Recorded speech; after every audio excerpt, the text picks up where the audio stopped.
when they brought their bodies home, I saw each family and said, I'm the guy that sent them. I just wanted you to know. And to me, if you're going to be in charge, that's the sort of thing you've got to do.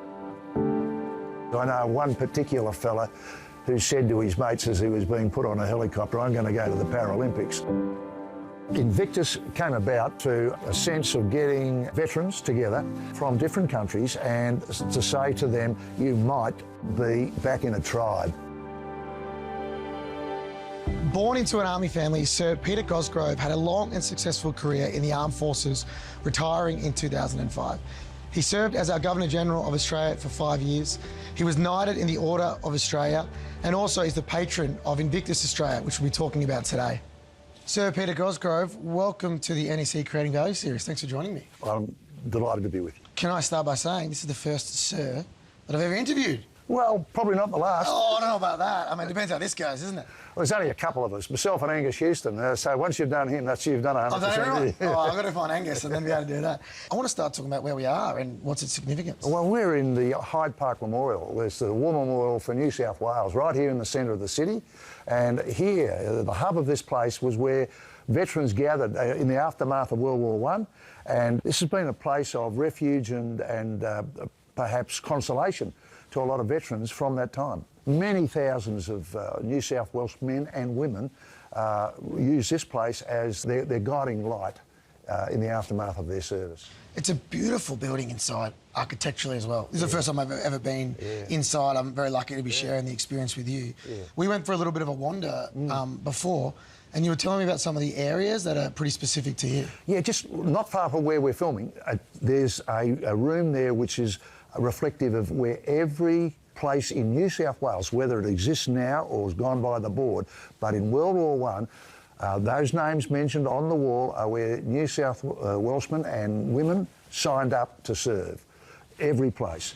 And one of the cool parts as well is on the ground, it has different parts of where people served, and there's actually soil from where it is. That's unique, isn't it? They've got all these battles and places of conflict listed, and underneath a little glass pane there with the name nearby, that's where soil, as you pointed out, from the battlefield was placed in there. And in some places where it was at sea, a bit of the seawater from that place. Really? Yeah. How do they stop the seawater from melting, or is it just in there? Oh, it might have evaporated by now. Yeah, but it was placed in there before sealing. Oh, very nice. Yeah. Now, that's where the people that served grew up. We'll talk about your incredible career and as being the new patron of the Invictus Australia and things like that. However, I want to talk to you about your journey as a youngster. So where did you grow up? And I'm a local boy, Paddington, just up the road. You could walk there in 20 minutes. And what were you like as a kid? Were you a good kid, naughty kid? Oh, look, we were sort of like genteel urchins. We were in a working class suburb. But in those days, the solidarity within the suburb meant that you could be half a dozen streets away from your home. And an adult would come out and say, stop making that noise, you kids. And you'd all do as you're told. It was that sort of close-knit community. Most of the people in the suburb had some connection with World War II because of just the working class nature of it. Everybody signed up. So I was the son of a soldier. How do you feel that that's pretty different these days? You know what I mean? Like communities these days, people come and go so fast, especially in inner city. Like that area, how does that make you feel that it's changed so much? Oh, well, it's just life. I mean, my kids are so much different to the kids that I grew up with because we're now in the information age. Our horizons were governed by that, 20 or 30 streets in the suburb. So, these days, my kids had been overseas many times by the time I was in high school. As a kid, I hadn't been anywhere. So my kids had been overseas to the United States, the UK, India, all these sort of places with me as a part of the family. So kids are just exposed to different experiences. What about yourself? When it started changing and it became that information technology age, as you talked about, did you personally find it hard to adjust, or did you go with the times? Oh, look, you've got to be cunning, and you surround yourself with smart people, smart younger people. Mate, that's why I'm here next to you, because you're smart. Yeah, right. Interviews can prove I'm not. You get people who understand the technology, and one of the great learnings if you become a senior military officer is find people who know what they're doing, tell them what the mission is, trust them, and try to learn from what they're doing, and they'll come up with marvellous outcomes. Yeah, I agree. Now, you said before that your family was involved in the armed forces and that was in your blood. Can you tell us a little bit about that? Oh, my granddad was in World War One, and he served on after the war, between the wars, and then he served again in World War Two. He was a middle-aged man by that stage. Fortunately for him, in the Pacific War, before the war broke out, he had a burst ulcer, and he had to come home to Australia to be hospitalised. Otherwise, he might have died in a prisoner of war camp. My dad met Mum during World War II. Dad was in the army. They got married, had kids. I was born after the war. My dad was still in the army. My dad did 38 years of service and I did 40. So we were a military family. Are you proud that you got 2 more years on him? Yeah. Yeah, I'd be too. I like that. I told him the day I was promoted to major, I'd come home and ask him to salute me because he was a captain. So he trumped me, he retired. Yeah, that's good stuff. I like that a lot. So, did you straight away know that's what you wanted to do, to get involved? No. I thought I thought I might be a journalist or a policeman or a lawyer or a teacher, and in the army. And they were all to do with people. So I obviously sort of thought maybe I'm going to be a people type person, and I ended up going to the army. At what age did you decide that was it? Oh, 17. Okay. Yeah. It's just young when you got to make that decision, isn't it? Yeah, I went to Duntroon because Dad said, look, if you're going to join up, have a crack at being an officer, because in the end, you hope that the officers have got the brain power to make good decisions. So go there and see how you go. And I did 4 years of training, and gee, I must have nearly bombed out a number of times, but I made it. Can I ask what that training was like, especially as a youngster? Is it brutal on the body mentally and physically? Physically it was. I have photographs of me in that first month or so in the army, and I look like, I look terrible because I was exhausted, I was always in a bit of trouble and yeah, unfit. But when I got fit, that level of toughness stays with you for the rest of the time because you've been through the mill. Yeah, we even used to do that at my high school, like we did cadets, and I had a lot of friends that actually stuck with it and did it, and I guess what are some of the life skills that you learn in that moment, especially as a youngster, that really helped you? Or taking responsibility. I mean, you are put in charge of yourself for a start. You've got to discipline yourself. You can't be wandering around. If you want to be a leader, you can't be wandering around, not being punctual, not being mentally organised, all those sorts of things. You've got to actually perform. So you learn that early, and you learn that probably under pressure, and that stays with you. Now, you've been very humble saying that you joined the Army, but you ended up running the Army, the Chief of the Army, the head of the Defence Force. At what point did you realise that might actually be on the cards and something that you wanted to do? Literally only months before I got the nod. I reckon I was washed up a few times. I didn't feel like I was washed up, but I looked at the competition, and these are brilliant men. And these days, if I was in the Army now, men and women, and you'd look at them and you'd say, wow, they're pretty good. So you think, I can do the job, but the competition is fierce. So I reckoned when I was a brigadier in the 90s, I thought, well, I've probably maxed out here, but I found the secret. Do the job you're doing to the very best of your ability and enjoy it, and let the future take care of itself. I was lucky. I got to be in charge of the mission in East Timor in 99-2000, and that went pretty well.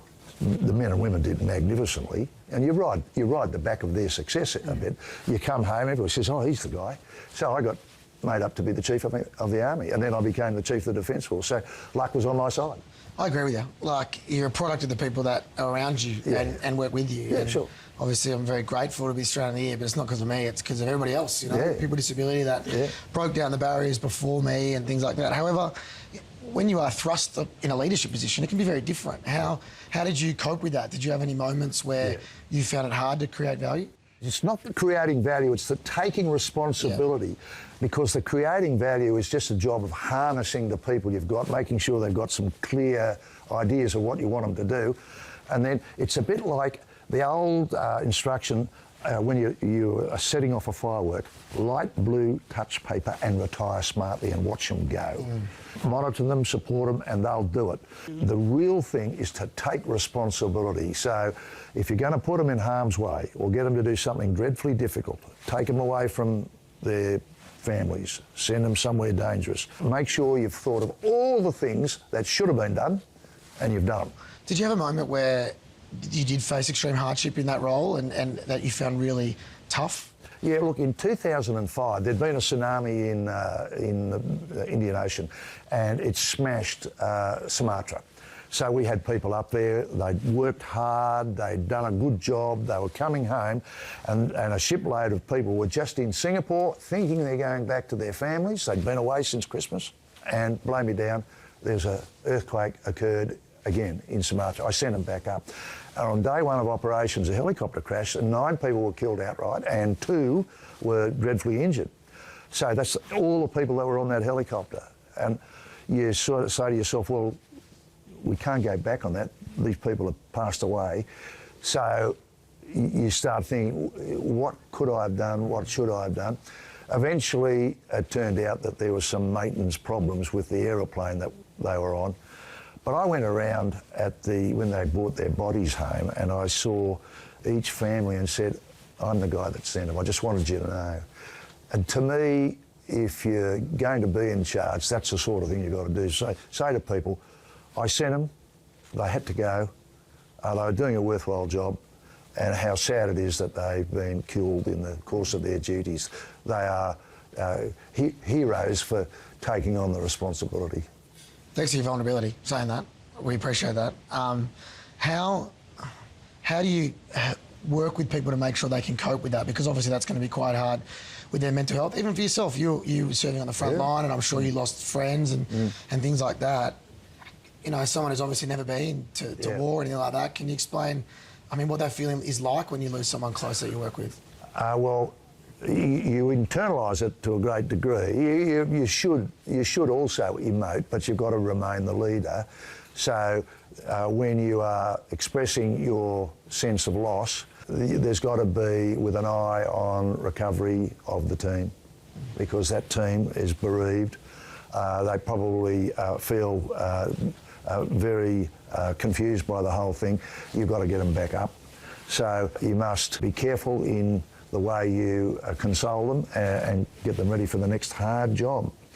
I saw something that another television program showed of the aftermath in Afghanistan of a group of soldiers who'd been out, and somebody got very badly hurt, and they killed, and they were returned to their barrack building, and their officer went through an act of consolation and remembrance, and then he finished, and the sergeant major said, now let's get ready, we've got to go out there again where that occurred.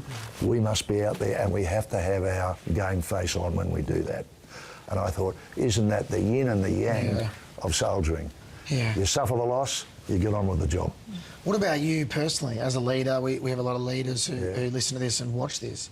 Do you take time to look after yourself as well, to make sure that your mental health in a moment like that, so you can be the best that you can be? You're subject to all of the normal doubts, but perhaps even elevated, because you know, once you're senior, you're not going to be out there getting shot at. You're sending people to get shot at. So that's on your mind. Have I done enough?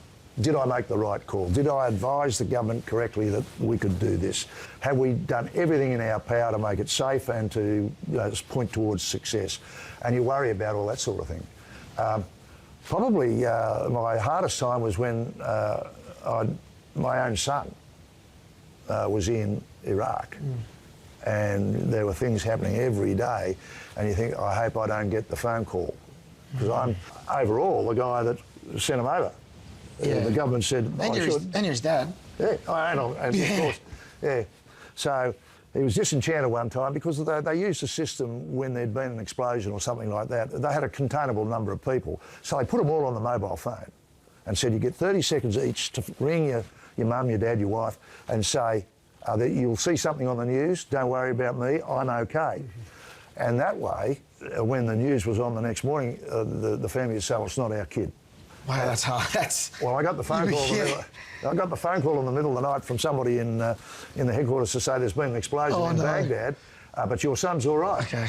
And, but hearing that phone call, your heart would have dropped. Well, my phone rang later on. It was my son doing the 30-second job. He said, Dad, there's been... I said, I know. Yeah. He said, I said, I know. He said, well, I don't know why I bother telling you. Yeah, I was going to say, the boss finds out first. Yeah, so well, yeah. That's fair enough.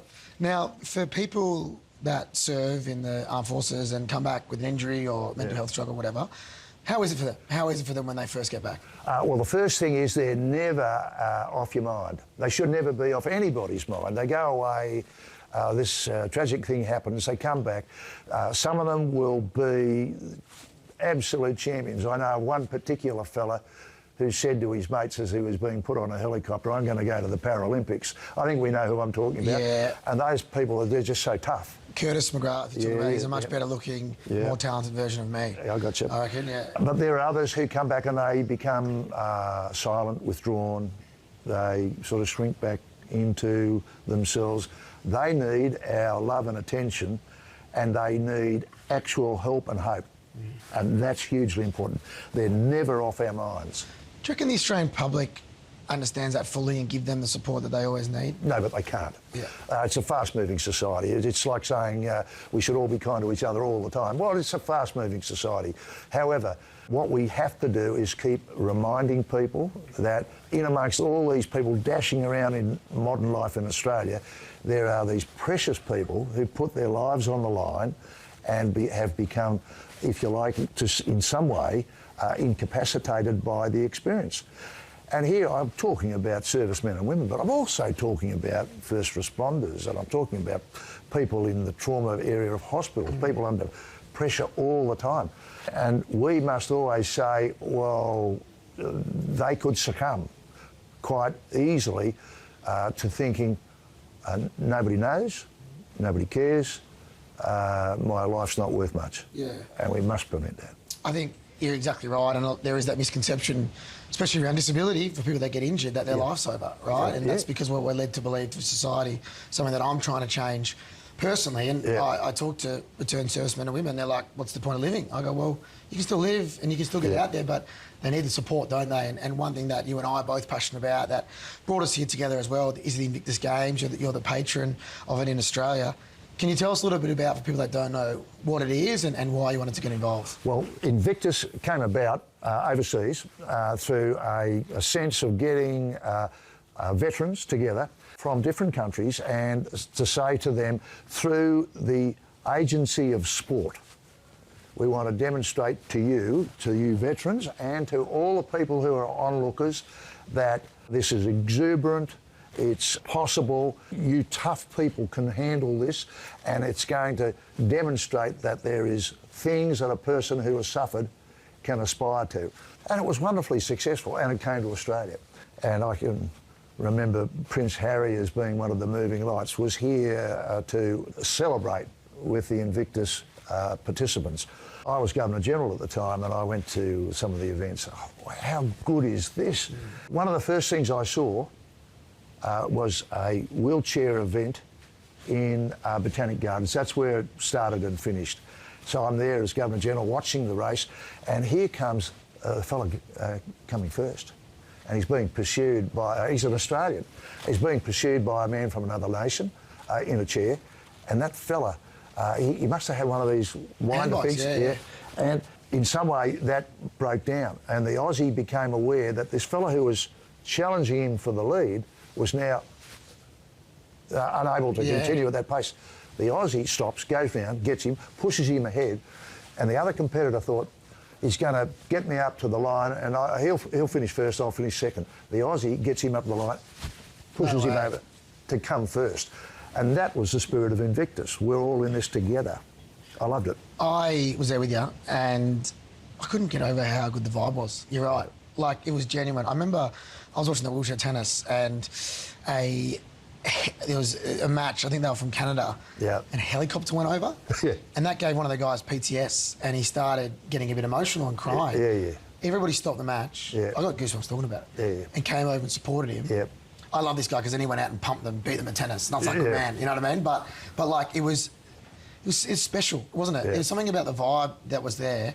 How important do you think sport as that medium is to bring people back to a bit of normality? Well, that moment has inspired what we've now seen created as Invictus Australia, which is to say that the whole ethos of getting yourself into a better place through the agency of sport in particular is going to be ongoing. So Invictus Australia, offers to veterans, often veterans with some level of uncertainty or disability, but sometimes just veterans who want to participate. Here it is. We will engage with you into sporting organisations where you may compete. You may compete if you've got a disability. You may compete if you want to be in some kind of able-bodied role. But the other part of it is that you might just be a facilitator of the sport. You might be a referee, or you might be a clubby. You might be back in a tribe of people who coalesce through the agency of sport. Love that. It's so true. And that's what it is. It's finding your tribe. Your tribe might be different now because something's happened to you, but you can still find common place with people that you love and have shared common interests. If you were doing a sport, what sport would you do? If you played an Invictus sport? Well, I'm still available for the Wallabies. Oh, you know? No, hang on. No, get him in the Wallabies. No, I'm still available. What position would you play? I'm just not getting that call from the selectors. Well, we can figure that out, right? I'm Australian of the Year, you're Governor General. Can we sort that out somehow, surely? I think that'd be good. Look, I'm angry with them, so I'll leave them be. Yeah, don't phone them up. Fair enough.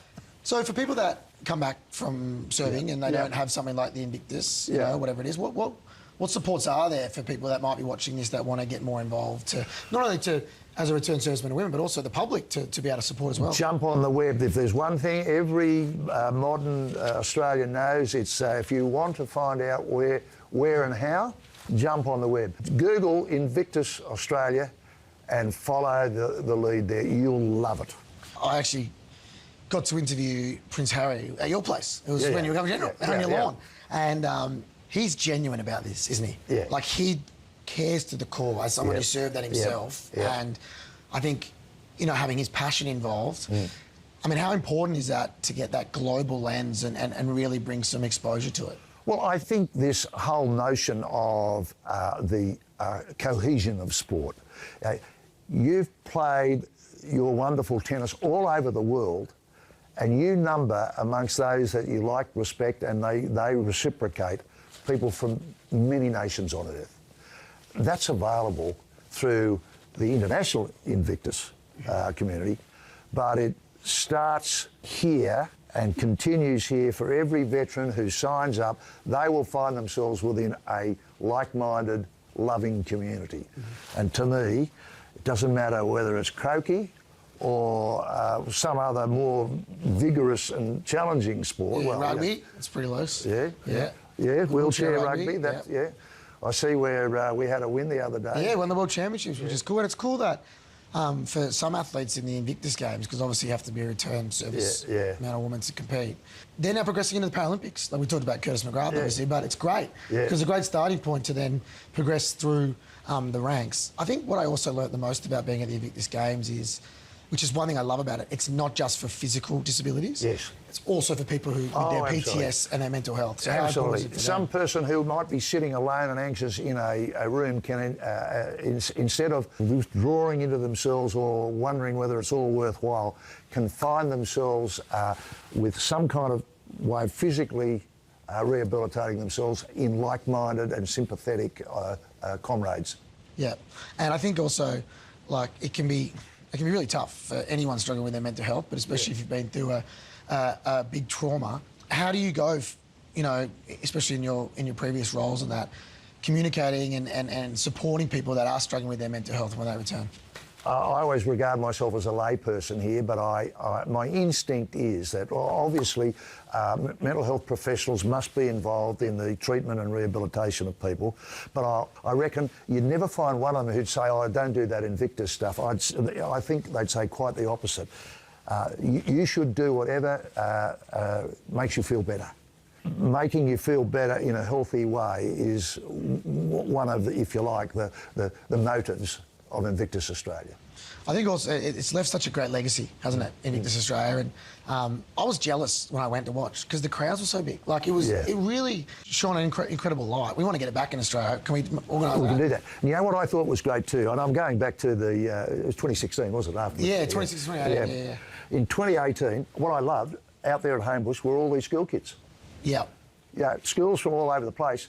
You'd have busloads of teenagers in their school uniforms coming out to attend events, and of course they were seeing some hard-fought battles, but they were mingling with people who were rejoicing in the moment. Yeah. And these were the competitors. And they were seeing people with one leg, one arm, one eye, mental health struggles, you know, it normalised it, which I think was really cool. What about you personally? You've obviously left a legacy on this country, not only in your role with the Defence Forces, but as the Governor-General. Did you go out wanting to leave a legacy, or how do you define that in terms of what you've done? One of the things you have to do when you are invited to be Governor-General is you come from a particular sector of the community. I was from the Armed Forces. And the first and overriding thing you always say is, I'm Governor-General to 25 million Australians, not just the Defence Force. So you try to relate to every person in the nation. I may well be the first Governor-General to go to prisons and to see inmates. Not inmates who were in, if you like, the most difficult areas, but inmates who were not long away from coming out back to the wider community. And the message there was, hey, you've done your time. And we're hoping when you get out, life's going to work out for you. You're not a write-off. When you made that decision to go into the prison, did you have to clear that? Oh, yeah, absolutely. Palace, or how does that work? No. Just Australia? No, we don't refer any.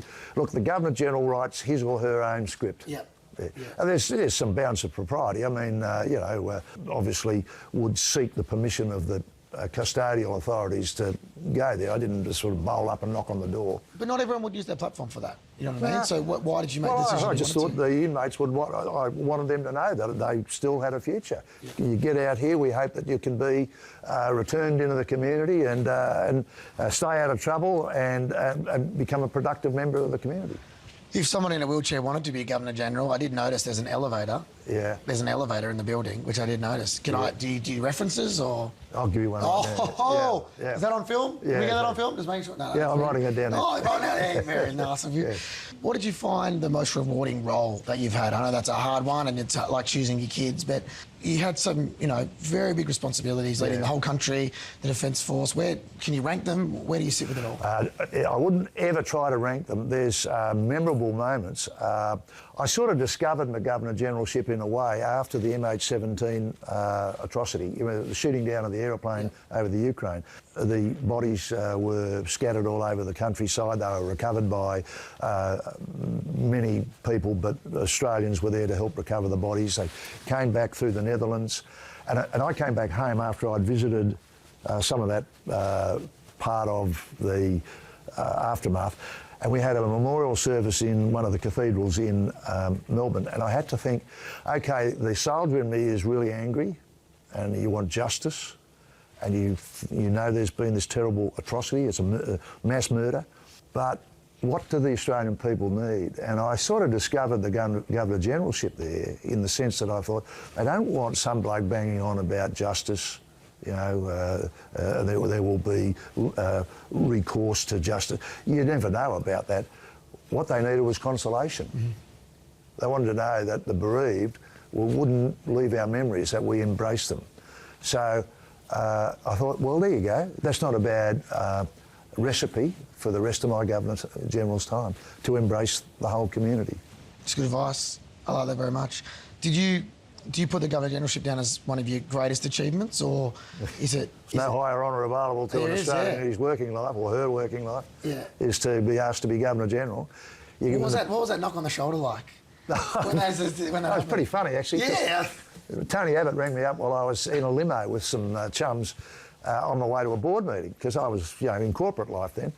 And the phone rings and I look at my screen and it said Tony Abbott, and I realised it was not long after the election where he won office.